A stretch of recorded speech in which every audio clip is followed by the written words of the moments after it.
doesn't really give me like a chance to breathe. Hey, he's like, go, Let's rock see and how roll, we're Zara. Hello, everyone. Welcome back to another exciting and inspiring episode of On Location with Zara Durrani. I'm so excited to bring some amazing local artists from Vancouver to have them join me here on my pink couch and dig deep. Joining me today is someone who is an award-winning Canadian actor. You may have seen him on many shows, including Van Helsing, Continuum, that show I binge watched. I interviewed one of the other stars of Continuum, Omari Newton. Oh. And he has a new show launching this evening on CBC and CBC Gem at 9 p.m. Actually, it's already live on CBC Gem right now. I'm talking about the show Allegiance and Mr. Stephen Lobo. Zara Durrani. Thank you for making time for us. Well, thank you so much. Yeah, pleasure to be here on your pink couch. On my pink couch.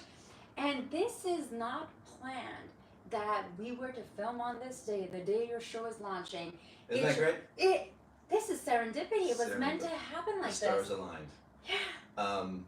So on location with Zara Durrani. That is correct. On location in my apartment. Okay. we do film on location. You know, we do go Okay. to some gems in Vancouver, some hidden Okay.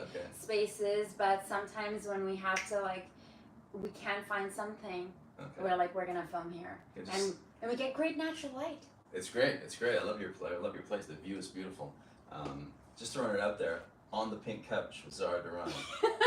Pink couch talks. Oh, pink couch talks. I like that. Let's talk pink. I like that. Hinge. I know it. Doesn't Jada have like red table talks? Red table, right? Yeah. Right. Red couch talks. You're right. Yes. Pink couch talks. And before I used to call it the red one. That's still there Uh-huh. because I like to have gatherings and we play games and such. Okay. So I was like, but my two fur babies occupy that couch at the Oh, moment. nice. So excited to have you here. I've followed your career over the years, watched you in many shows, interviewed you on the red carpet, and just like witnessed your journey. And it was on my mind for quite some time. And when I saw that you were in Allegiance, I'm like, I need to get Stephen here. I need to talk about him, his journey, his career. But like with everyone, I like to backtrack and start from the beginning. Did you always know you were going to be an actor, or did you just fall into it? I absolutely did not know I was going to be an actor, and even when I started pursuing acting, I was like, I can't do it. But the reason I continued with it is because it was the only thing I was finding that really charged me and lit me up and got me going and engaged and curious and just firing on all cylinders like I had never before. But I still, in my wildest dreams, didn't think like I could be one of those people inside of the TV or on the stage or on the big screen. So it took a while. Your voice, you have like a nice deep Yeah. voice. Did you read, like, do you do a lot of voice work? I have done a lot of voice work. Voice work, and I find like I'm aware, like as an actor, I went to theater school In London? In London, yeah. Oh, done your research on me. Yeah, just a little bit. Whatever I could find. Investigative reporting. Yeah. But you know, I've also been a fan of your work and your career, and also. First time I remember meeting you, I was telling Julian I remember seeing you on the set of Arctic Air. Was that? Oh snap! Yeah. Yeah. CBC used to invite me to. That's right. Yeah. Oh man. Yeah, that was the friend. You looked like this. Yes. Yeah. 10 years ago, Adam Beach. Yeah. And you. Oh. Yeah. Man. Wow. I was playing The pilot. the rookie. And who had an accent. Yeah. That's right. And now look at you. You know, I remember seeing you in Continuum, and it's just so amazing. Yeah. Those shows were actually going concurrently at the same time. So. No way. Yeah, I would shoot. Those were the gravy train years, as I like to say. I was shooting one in the winter, and I would shoot the other one in the spring. Wow. Yeah, it was really nice. It's really nice. That must have felt like I want to talk about the feeling of that. Like, I was speaking to the star of your show, your daughter, Mm-hmm. Supinder, earlier. I love to hear like how that feels like in your body, and like what is your day to day when you're doing work like that, when you're working on Arctic Air and then you're working on Continuum. And Continuum had like some major fan base. Mm-hmm. I couldn't believe that show didn't go on for like forever. It was one of those shows I binge watched. I don't watch many shows that are filmed in Vancouver. I didn't say that out loud, but I feel that and Allegiance, in my opinion, is in that category. The story, it just hooks you in.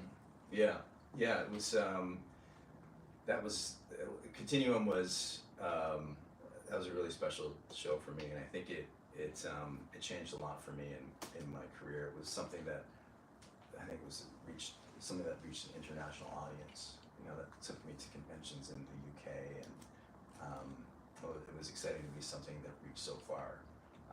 But you know, and validating for us based here to know that, you know, we can create stories that are based in Vancouver with Canadian cast and crew, 100% across the board, except for the lead on Continuum. She was American, but other than that, and it still have wings like that, you know. And so that's so exciting because I'm all about. I've only been based here in my career. I had a little bit of time in England before I moved here, and then I've been based here. And I've never done the LA thing or anything like that. So I'm all about, you know, being proud of who we are and showing that we can, you know, keep up with the best of them. You know, which I thought was such a great thing about last night, which I'm sure we'll get to. Yeah. But to show, like, it was great that Lark, who I feel so fondly of, that they showcased, that they put that event on to celebrate it, that what we've done. It was great to see you on the big screen. Supinder mentioned this as well. The energy you brought to your character, you know, Minister of Public Safety, but I don't know what they might have changed, whatever the title is. Whatever. Yeah. But it's you, but it's not you. You know, Right. it's I told your aura, your whole vibe when you are passing the medal to her, and you know, all those moments. The moment where I keep giving away too many spoilers here. I think it's in the trailer. So It is okay. Yeah. Okay. But also when you're wearing the orange outfit, I won't get into that. But wait, have you seen 2 episodes? no, only the first one. But Right, gotcha. but there is a moment. I was watching. I was paying attention when you call your daughter, like towards the end, and you know you're there by the phone, and you just see your back and how that is affecting you. You know that you're there and you're calling her, and it's her first day on the job, and you leave her a voice message, which she listens to twice. Yeah, because I'm not in it a ton, but it is a very important part, and of course, like any character, there's similarities and differences to me. So I was lucky that I had writers and the showrunners, Mark and Stephanie, were very available to me for questions, because when I got to set, I that wasn't the time. That was like game day. Let's go. So I wanted to make sure that I asked a lot of questions ahead of time to make sure, you know, it was really clear about. And of course, you get to set and everything can change, and I'm you know, definitely game for that. But to get as specific I could about, you know, what these scenes were about and what the intention was and what the pocket was they were looking for, so I could just sort of go in and execute, because there's not much time to get who this guy is across to the audience. And the moment with both of your kids is so special, and it's very. I love the difference between I forget the son's name, versus Sabrina, and he's just sitting in the back. He's like, "Are you really gonna do this?" And I love Sabrina's role of, you know, she's like the mediator. She's just like, "Hey, chill out," but very real moments. And you know, CBC and Lark, and of course the whole cast and crew, and Anar, everyone involved has done such a stupendous job. What does it feel like for you to get involved in a show like this? Well, I mean, it's a blessing. It's a blessing to. First of all, it's a blessing to work. You know, and whenever I get a job, I'm like, what? They want me? So it's a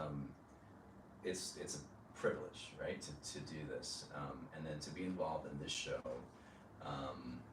which is different on so many levels. I mean, you mentioned um, my relationship with my daughter versus my son on the show, and just even that's a little different. Like it's usually it's the son who's the golden child, Mm-hmm. you know, and it's the Especially in South Asian families. right, yeah. So, and in this, it's different, you know. She's the one who can do no wrong in her father's eyes, and he's the one who disappoints me. So that's different because we're not talking about. We're used to seeing stories usually of if there's South Asian families and South Asian stories, they're usually it's like the immigrant story, you know. And this I think gets beyond that, and it talks about who we are as Canadians, and while still being South Asian and having maybe a lot of society look at us like we are other. It's not what we feel. Like, well, my experience growing up is I feel Canadian. I was born in Toronto and I feel very Canadian. But I mean, I'm sure. I can sometimes experience that. You know, people don't know how to read me at first, and you know. So I think that's one of the things that it tackles, along with many others. You know.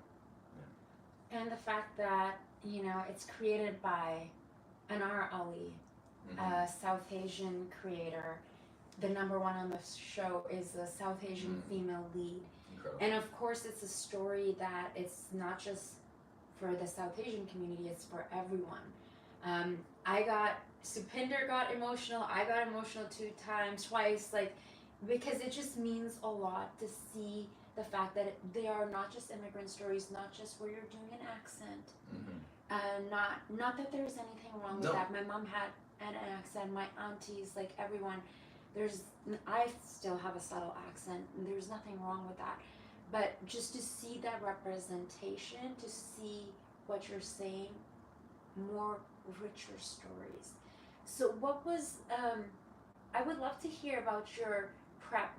For example, when you get this, I don't know if it was offered to you or when you get this role, when you're prepping for this, what is your prep like? Yeah, well, every ride is different. With this, I guess prep in a way started when I started auditioning back in April or something like that. Sent in a tape. I originally wasn't. I remember calling Murray and my agent, telling him that maybe we shouldn't send this in because I didn't feel like it fit me. I felt very young, and I didn't know if it was the right role for me. And he's like, oh, you know, we'll send it in. And there's no harm. This is a good start. And yeah, and then they wanted a callback, and so I learned as I got to know the material as I went.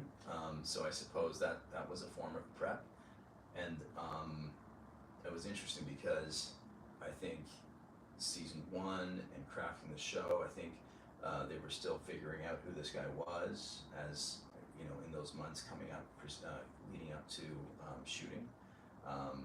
So things changed and ebbed and flowed, but that's really kind of when I got familiar with the world that they were creating. And then, so there was, I think, 1, 2, 3, 4. It was a long process of auditioning. And then and then I got the part. 4. Yeah. I guess they also want to do like a chemistry. Yeah, okay. yeah. I did. Yeah, sent in the tape, and there was a Zoom callback with casting, and then I was in the room with another choice, a wonderful actress, and another choice for Sabrina here, and then another month later after that, I had another chemistry test with Supinder. Yeah, which was great. And got the part, celebrated, and then like I said, it was really about getting really specific about who this guy was, so I could just show up and go. With in particular with this project, again, because it's season 1 and things are launching, the questions only served me so much, and then it got to a point where it was like, okay, it wasn't like I could build it wasn't like I could build this character because they were still figuring out his backstory. So it was really about taking each scene and discovering who he was in the scenes, in the relationship with my daughter, which was mostly with my daughter, or whoever I was. So it was a really kind of like, be as prepared as I can for anything, but take it as it comes. For this, it's always different. I auditioned for Parveen. For Parveen? Yes, and it's sort of interesting. They keep bringing me in for like the late 40s and mid early 50s these days, and with my agent, like I really love I did several scenes, and then Anar told me that you were one of our, like she had kind of internally like pinned me, like when they had the little gathering in December. So that was nice to hear, because I thought but I see that Supinder, and there's no way I'm going to be playing her auntie. Right. I know I'm going to be 42 soon, but it's like, and then like but I'm so excited to see that on television. They sent me the episode 2 to watch as well, and I'm like, I want to watch all of it together in one sitting, because I'm definitely one of those people. You like to binge. I am, it's just sitting here. That's why we got the sectional. Where's your TV? Do you have a screen? What do you do? You see? Oh, there it is. Because we're going to have artwork over here, and I just watch it on my MacBook. Gotcha. I'm just going to give the television away, because I would rather have art. I have photos of me back here. Get a projector. You can project on the wall. Yeah, that's a good idea. I guess only at nighttime, like it gets projected. Oh, right. Yeah, Unless you yeah. get Yeah, that's a great podcast, idea. yes. Yeah. I like that idea. Yeah. Something to think about. Yeah. I brought him in for some home design tips today. But I want to go back to those formative years of like making the decision that you're gonna, because we didn't grow up seeing people like us represented in film and television. For even ads, there weren't people like you and I who we got to see growing up. What was that process like for you? Like when you made the decision, how did your family take it? Because I feel in our culture, families, it's always a thing. I know in my family, I was a black sheep for a long time. It took them like years until I finally had a little show for them to be like, hey, good job. But it takes them time to acknowledge that, okay, this is the journey you're on, high five, kudos. But I feel that's also part of the internal struggle of, am I going to become an artist and devote myself to this other calling? Yeah, definitely all those things. There's the internalized struggle, and then yes, with my parents, with my mom in particular, when I made the decision to go to theater school, I mean, I actually needed to take some space from her for a number of months, because it was she, out of love and wanting to protect me, she was trying to do everything she could to stop me, from pursuing this. So it meant, for me, finding it later in life. I mean, I started theater school when I was 27. I finished when I was 30. So I started working as a professional actor when I was 30 years old, which is like a little bit later than most. And I remember conversations with my agent early on. I was like, what are you gonna do with me? Like, and I was like, there's no one out there. He was asking me like, who do you see you? Who do you like wanna like? What are some role models out there? And I had the usual names, but none of those roles that I could really play. I remember saying, I don't know, maybe like Jeff Goldblum has a kind of a look like me, but it was like that was a reach. He's not the same type of actor as me. So yeah, all that stuff just built in it just fed this imposter syndrome of like, who do you think? I remember, those first acting classes. I do remember going, Anna Migliorisi, a wonderful acting teacher at U of T. She would ask me about what my experience was, and I was like, I didn't really even have the understanding of what was going on because I was a fan of film, and I thought I'd want to do it, but there was something so internalized. I was like, I don't feel like I don't taking up space. I was like, I don't feel like deserve. But why should people be?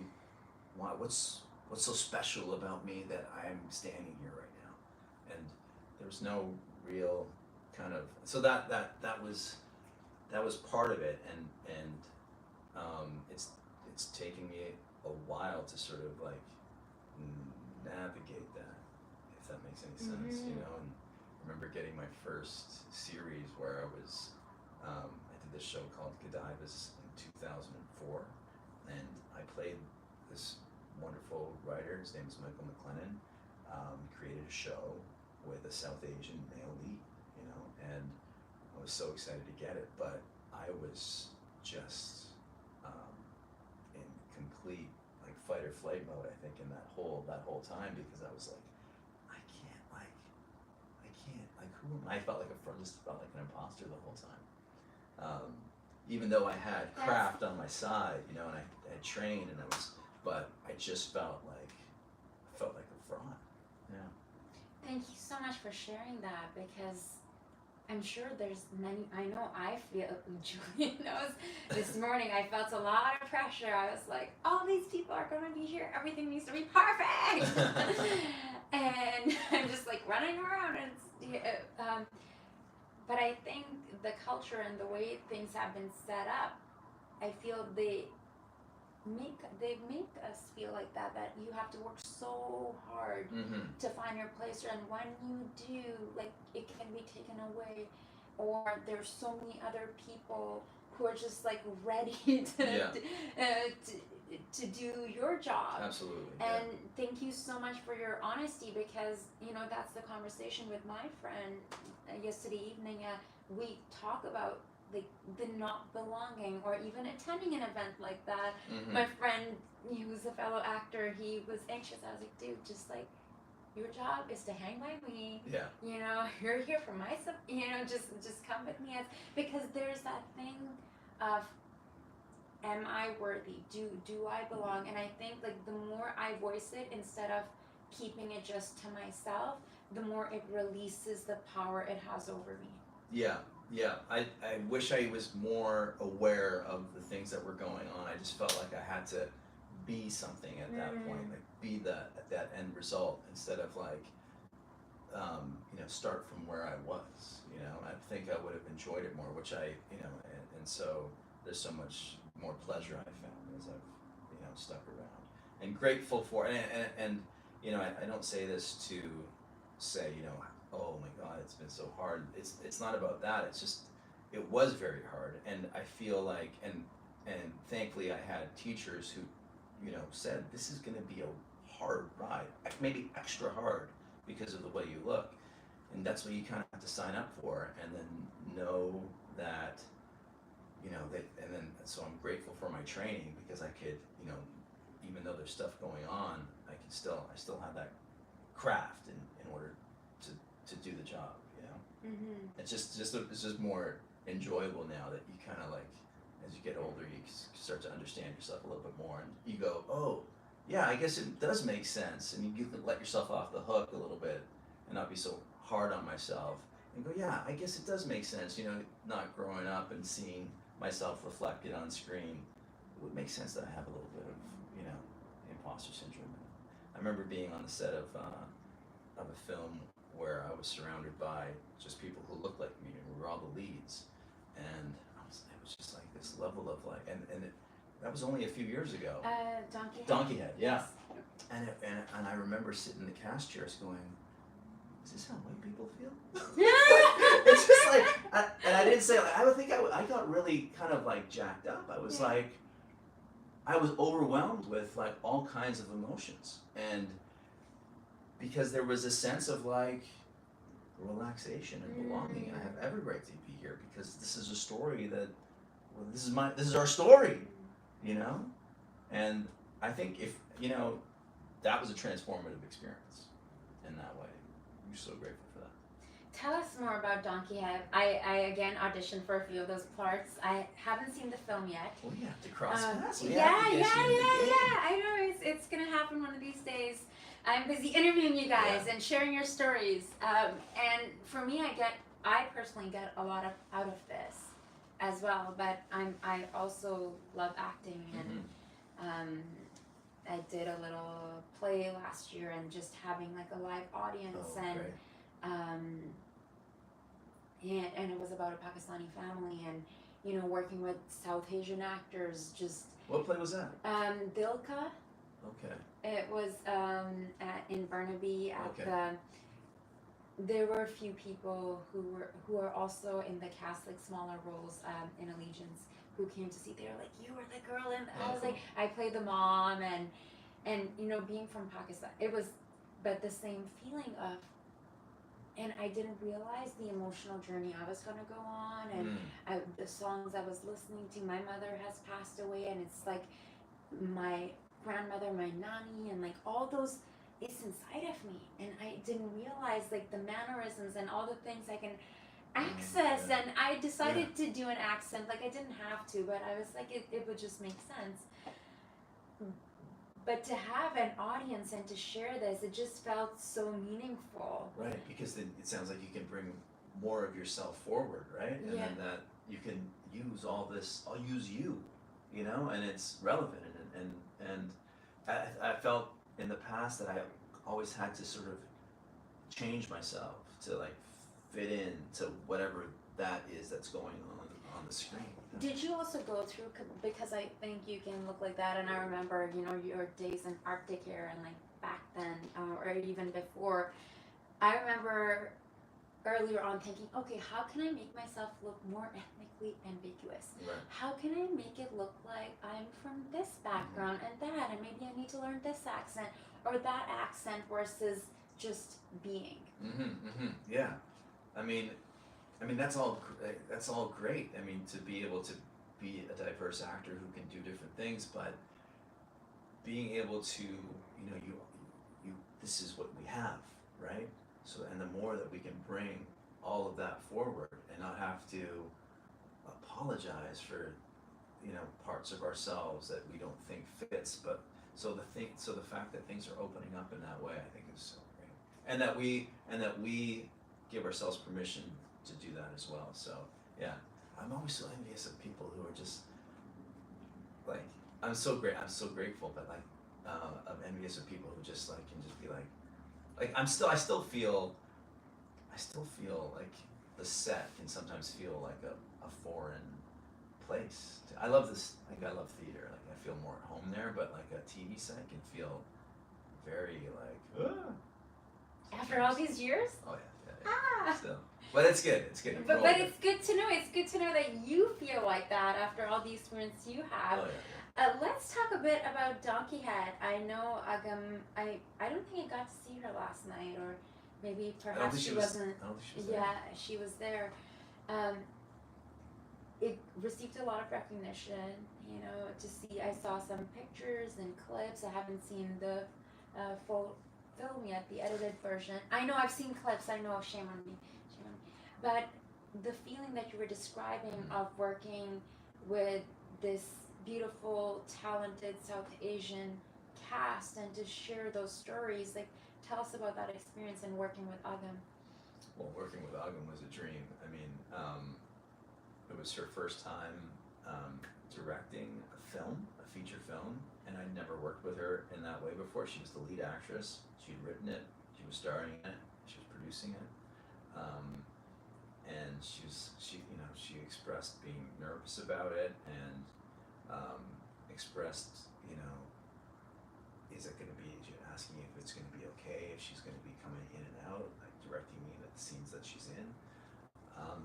It was just one of the, like I said, it was a transformative experience and one of the most joyful experiences I've ever had as an actor. It was one of those ones that you really learn from. There's healing in it. I think there was something interesting going on. It was sort of like the perfect role at the perfect time I was able, the things that I was experiencing, like I told you in the cast chairs, going, is this how white people feel? But that sense of identity and bringing yourself forward, that was his journey in the movie too, and that's kind of what I was going through on behind the scenes. She had written a role, like this issue of identity and being, for me, I'm a very mixed background, and I've always been so curious about how to tell that story in an entertaining way on the page, and the way, and I think she told that better than I've ever been able to come up with, by creating this gay, sick man, Canadian man, with these dual identities kind of being pulled apart in these different directions. He's absolutely a proud, sick man. He's absolutely Canadian. It's a different picture he paints. He's absolutely a loving son, and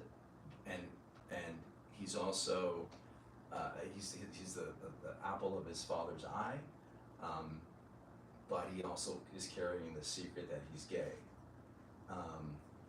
and it created a real opportunity for me to examine these questions of being all these different things to different people in different times and places, and like this code switching that I had to do growing up in order to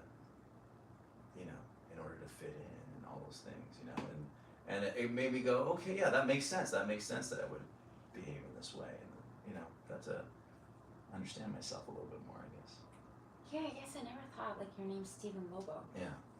So what? So Lobo is a Portuguese last name, but my dad was born. He's born in Tanzania. Okay. But his parents are from Goa. Okay. So half South Asian. And he was born Catholic, and moved to England where he met my mom. My mom is Iranian. Her father was a Persian Jew, and he married my grandmother, who was Islamic, and they converted to the Baha'i faith. He grew up, they raised as Baha'i. That's so beautiful, because you can practice all the faiths. Yeah, it's all they're all in there. We can do, Eid and Ramadan and Hanukkah and. But what happened was everything. Nothing happened, actually. Okay. They all canceled each other out. Okay. So I didn't. And then my mom wanted me to fit in, so she gave me a Stephen Michael Lobo is my name, and there wasn't for better or for worse, there wasn't much of really any culture in the home. I mean, I would get a sense of different things when I would go out to see cousins and extended relatives and things like that. But I guess again, I think that in hindsight and zooming out, I guess I go, oh, okay, that's what kind of built this actor who there is a bit of a blank slate in some sense, but with connections to these different places. Over the span of your career, I feel like I've been in Canada for 24 years. I've seen, when it came from, I started out modeling, then hosting, acting, mostly hosting now, but our television changed. Jobs I'm going out for, or things I'm auditioning or going to castings for, change. And sometimes I wish I was like 20 now you Yeah, know. yeah. I'm like, can we just like go back in time, like now? How has that been for you, and what does that feel like? Because I'm sure, I mean, of course, you've found success much earlier on, but also the, you know, the kinds of roles you're going for now, and you know, you were in Continuum, you were all Van Helsing, like all these amazing shows. You're recognized, you know, you're in these shows, but I'm sure the stuff you're reading for, auditioning for, or booking is different than when you were 27. Yeah, I mean, there wasn't a donkey head back then. There certainly wasn't allegiance back then. But again, like Godiva's was a very special show ahead of its time that I'm very grateful for, and that put me, you know, to start my career. Really, I was maybe less than a year out of theater school when I booked a lead on a show. So I was very fortunate that I was able to go up for a variety of roles, and was able to latch on to like recurrings or series regular roles, kind of right out of the gate. Were they written for, you know, someone with brown skin? No. Like there was a negotiation of like, if I'm casting this part, I was like, okay, how do I sort of negotiate that? How do I fit myself into what's clearly written for a white person?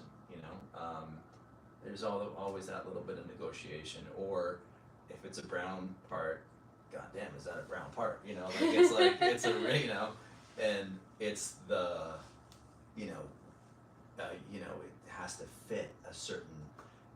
Maybe there's an accent, or it's just it's a very straight and narrow thing about a marriage, or you know, a marriage gone wrong, or a disapproving father whose son wants to, you know, pursue a career in arts. You know, it was something like that back then. It wasn't, you know, what we're seeing now. It wasn't even but 20 years ago. Godiva, that was on the page then too, but it only went a season and a half. You know, I think if that show was on now, I think it would probably it would be received much more differently. But it's amazing to see the changes that's happened. It's amazing, and I'm proud of myself. I can look back now and go, oh wow, I'm really proud of myself that I stayed the course, and I understand now. I wouldn't have those conversations with myself in the moment, because my job was to take what was on the page and make it work. But I can look back and go, okay, yeah, I get why that might have been extra hard for you, and I'm like, good on you for like sticking it through. You know? What do you think keeps someone going in the industry? What do you think has worked for you? Because I feel I interviewed you like say 10 years ago, Mm-hmm. and then sitting down with you now, and I feel quite a few people who I've gotten to know and interview over the years, I get to see them change, them evolve, like their journeys, having kids, getting married, all of that. And you know, I remember you in Arctic Year days, and I remember sitting there for the screening. The screening was at the Vogue. Oh my god! I remember I was wearing this like orange dress. What was it? Okay.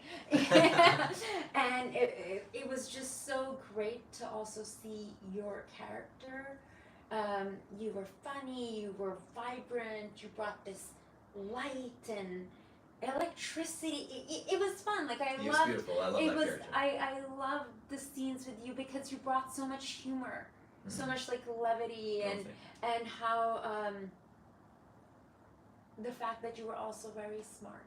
You know, I was like, this is great. We need more characters like this, and it just made me proud to see again a South Asian person on television, and of course like CBC from then to now, and seeing last night like Supinder on the poster and the show. It's just like, wow, this is a big moment for us.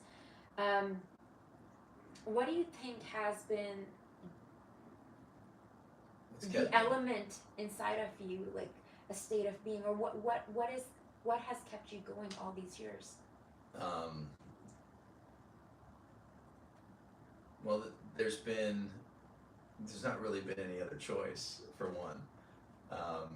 But I'm finding more balance. Like I'll mixing up mediums, like doing plays, independent films, TV, finding my people, finding my tribe, so important. Especially in Vancouver, you know. Um, I think every now and then, when you go, what's the meaning behind what I'm doing? Why am I continuing to do this? You know, sticking it out, and then a gift of a role, some kind of experience comes along, and you go, this made it worth it. This little nugget of a few weeks or a few months, or this made those years of hardship worth it, because the growing I've done in this little period has been, you know, incredible. And so, and I guess I've had enough of those experiences to go, okay, yeah, this is a road worth traveling. Yeah. There's like a lot of trust. I was having that conversation with Penny yesterday. Oh yeah. Your writer for Penny Gummerson. I love Penny. episode 7, and I was speaking to her a couple of years ago. Penny was one of the writers on Arctic, one of my favorite writers on Arctic. She wrote so wonderfully for my character. She gave him so much heart and love and spirit, and I love her. Yeah.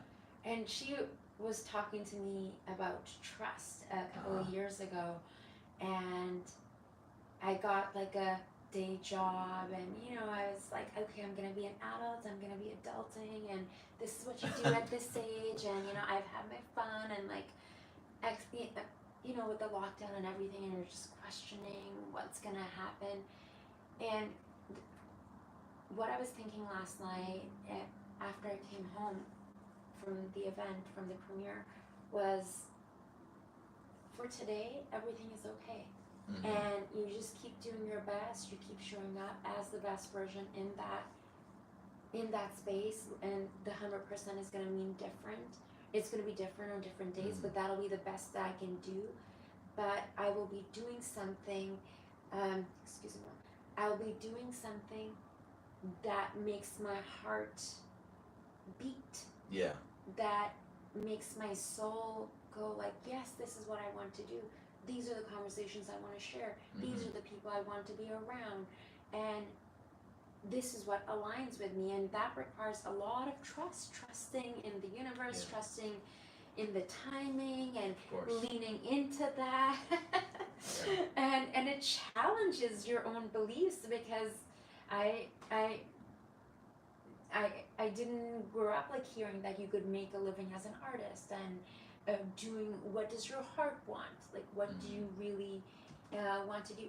What would you say to the 19-year-old Stephen today? Breathe. You know, it's all gonna be okay. You're enough. You don't have to prove anything. You're enough. You know. Take space. Yeah. Gonna make me cry. Well, when you said breathe, like, this is like a Barbara Walters. It's like mixed with Inside the Actors Studio. Yeah.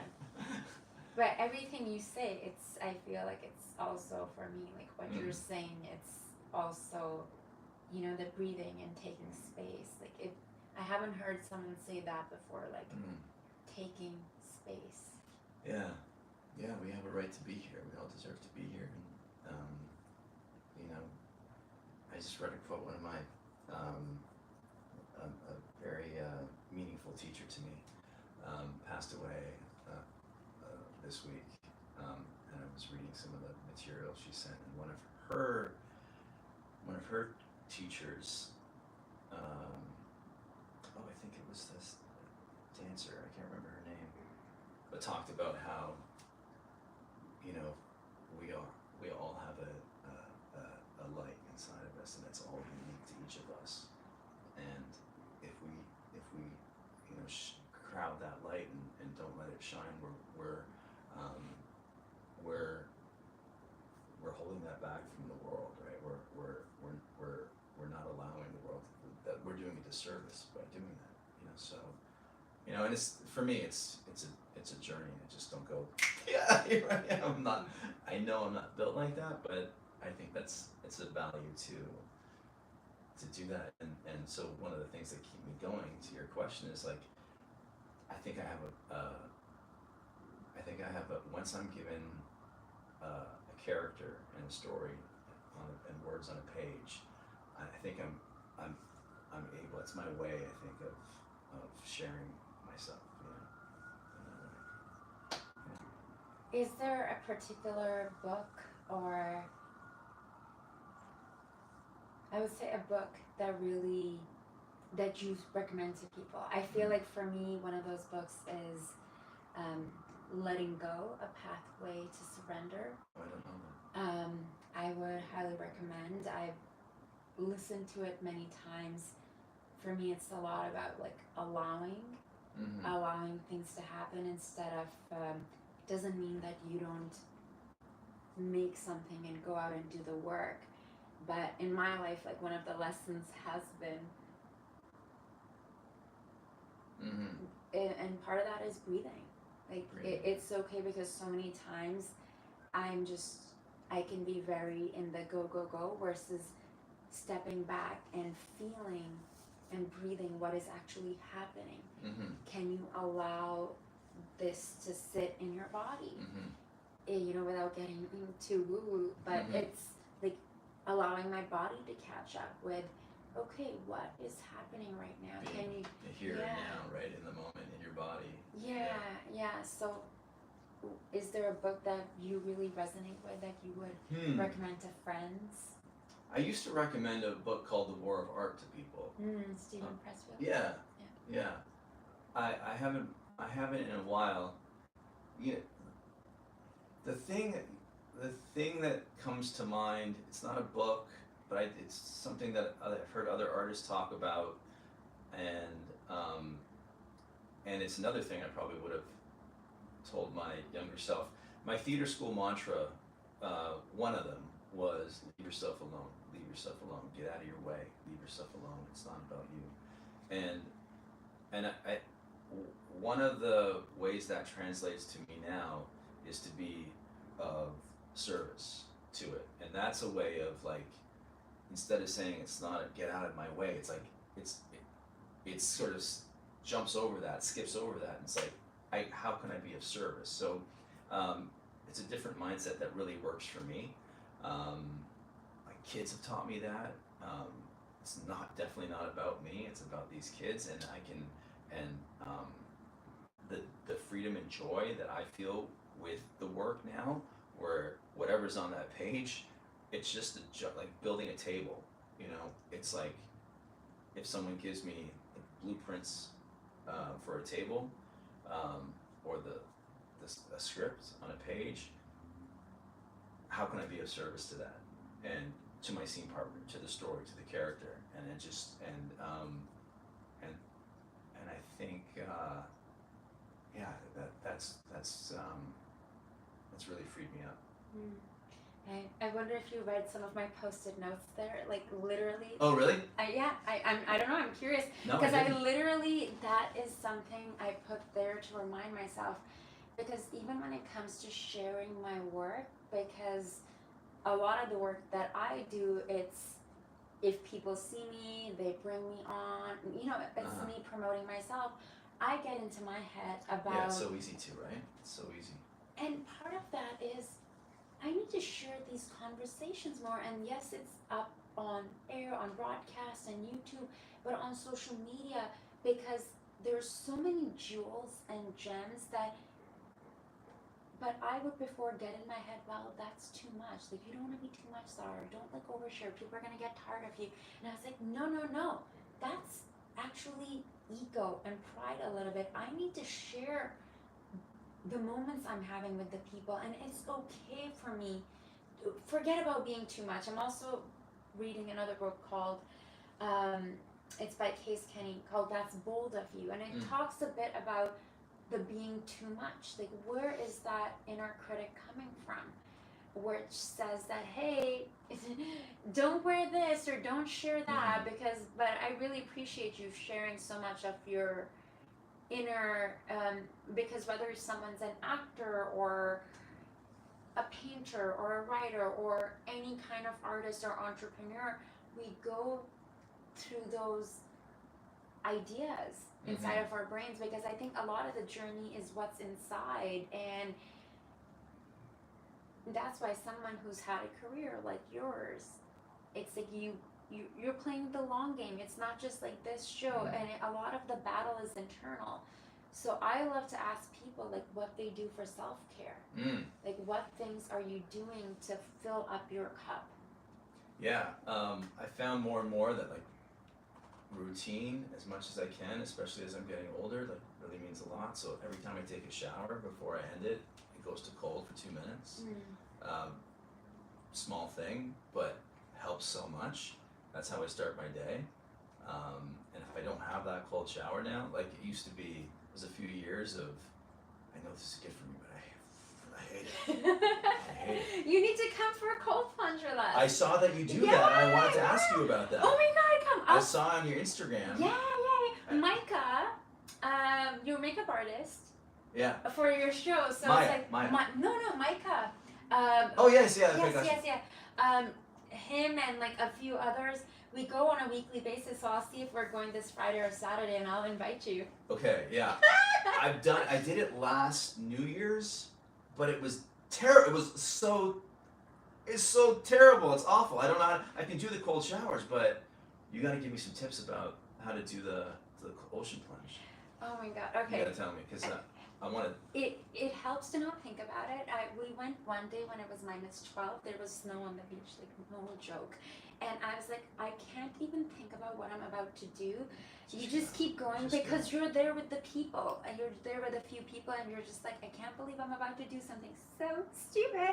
But afterwards, you just feel so naturally high. And for the days when I get anxious, it's just great for my anxiety to do that, because I feel my brain is like. Yeah.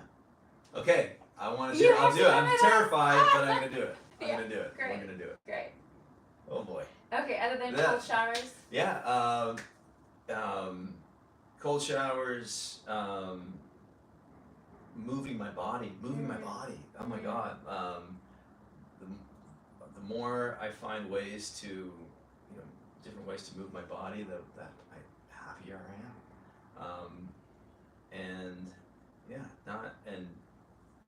Like workout, yoga, hiking. Yoga. I just started a Qigong class online. With wonderful actress who's teaching them online now.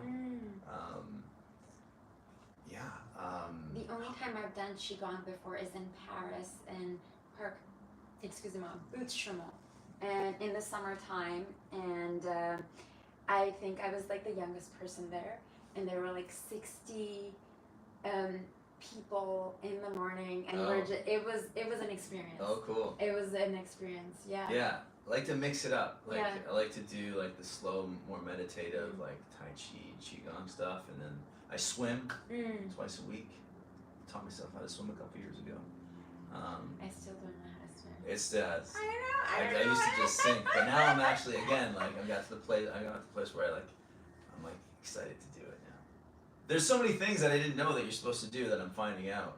I asked the lifeguards, and they're like, yeah, you're supposed to like twist. I'm like, you are. So yeah. What else? I always love my movies, and I do like I also have to know my limits. That's something that I think you learn with experience too. I can't compare myself like what Sapinder's doing. I don't know if I could do that. She's just like, it's nonstop, wall to wall. And maybe if I keep I used to say I used to run from interviews like this, Mm. but because they freak me out. But like now I'm doing this, I'm like, oh, this is lovely. Yeah. You know, so you know, finding different ways to start from where you are, but then maybe like tease that edge forward a little bit, you know, and you know, it's okay if I'm like here for this aspect of my life, but it's true, it's honest, right? I'm being honest with myself of where I am, and then more things I'm able to do more, you know. So it's interesting that way. Whereas when I was younger, I was thinking I have to be all these things in order to, and burn out, or your back goes out, or something like that. You know, just you are who you are, and you can't compare yourself to people who are, you know, seemingly anyway, being able to do everything all the time.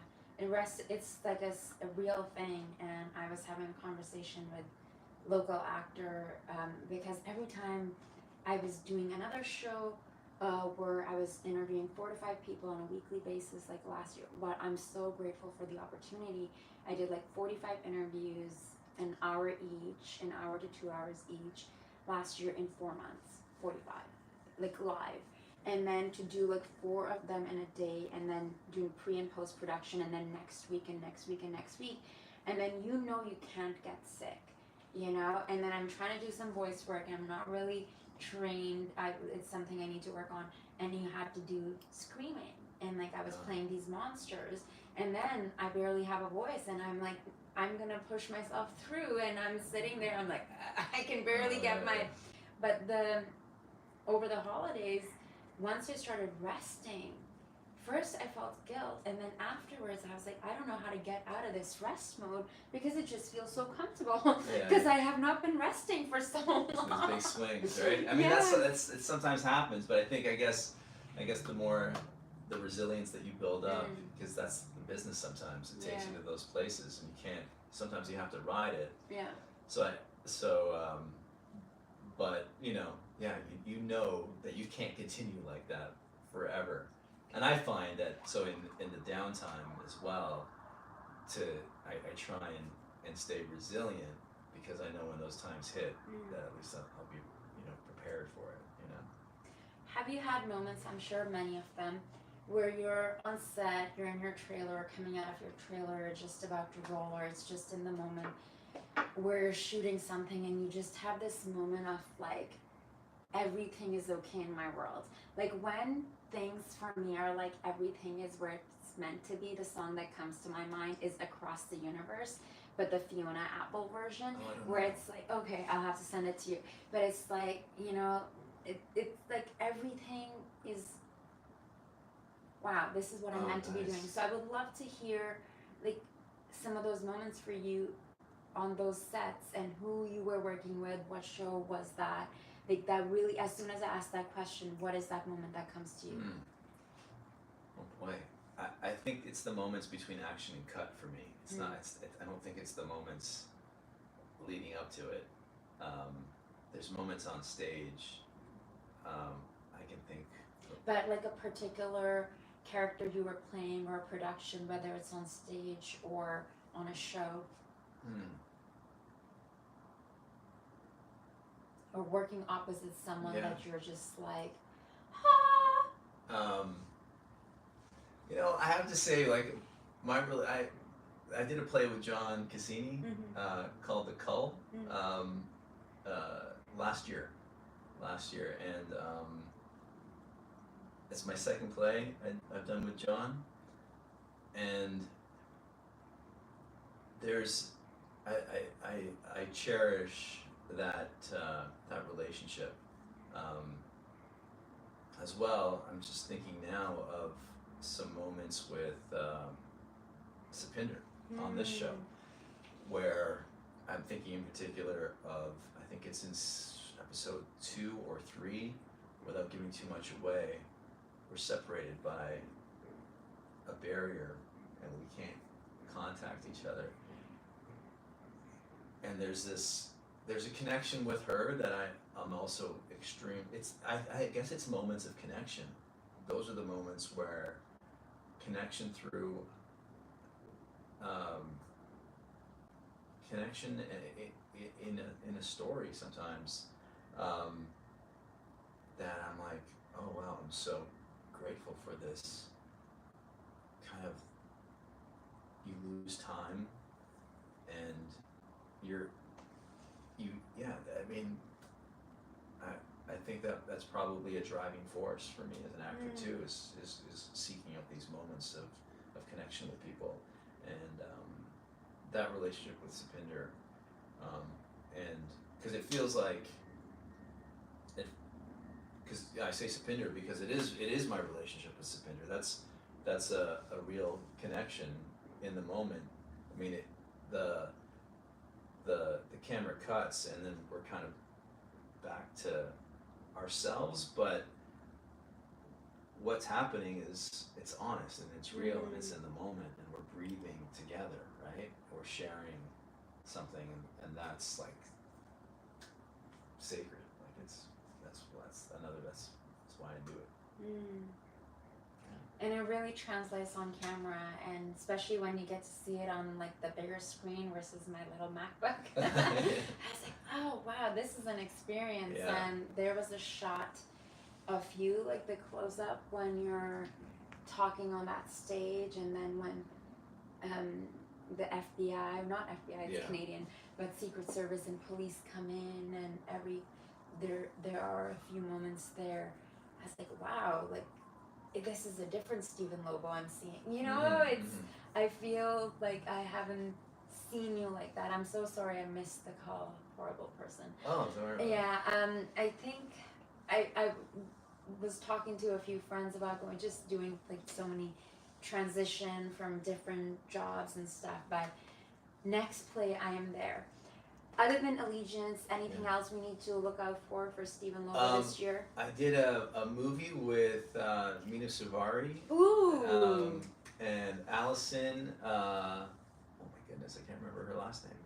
Wonderful actor, as well, from Vancouver, called What Comes Next, by a wonderful local screenwriter and director, and very excited about that. And yeah, I just auditioned for a play, actually, and yeah, back to the grind. Amazing. Yeah. Amazing. I love it. You're probably going to get the play, so this time I will certainly be there. All right. I promise I will be there. I like to ask everyone this. We have this beautiful view here. What inspires you in life?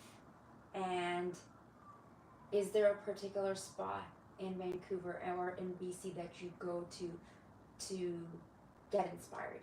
Yeah, I don't want to say what my favorite spot is though, but I do have a favorite spot. Okay. And I'll go there either by myself or with the kids. And can you give us general direction, like North Shore? It's like it's like Okay. it's like North Shore. Okay. It's a North Shore thing, Okay. yeah. Yeah, I love that spot.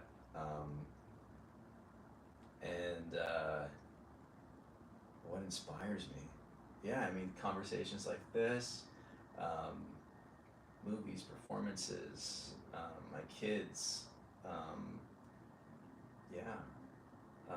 unexpected stuff, being open and being curious to new things, new ideas. I think I'm inspired by I love being around people who are much more intelligent than me. That's not a high bar by any means, but